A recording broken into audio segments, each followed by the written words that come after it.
മലയാള സിനിമയിൽ ഈ വർഷം ഇതുവരെ 168 സിനിമ ഇറങ്ങി. എത്ര സിനിമ വിജയിച്ചു? ബഹുഭൂരിപക്ഷം പരാജയപ്പെട്ടതാണ്.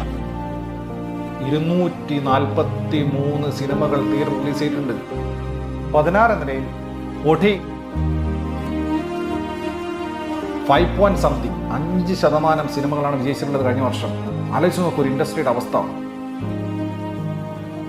കുറച്ച് റിലാക്സ് ചെയ്യാൻ പറ്റുന്ന അല്ലെങ്കിൽ എന്തെങ്കിലും ഇമോഷൻ കൺവേ ചെയ്യാൻ സാധിക്കുന്ന സിനിമകളാണെങ്കിൽ തീർച്ചയായിട്ടും വിജയിച്ചിരിക്കും. 2024 അത്തരം ധാരാളം സിനിമകൾ വരട്ടെ.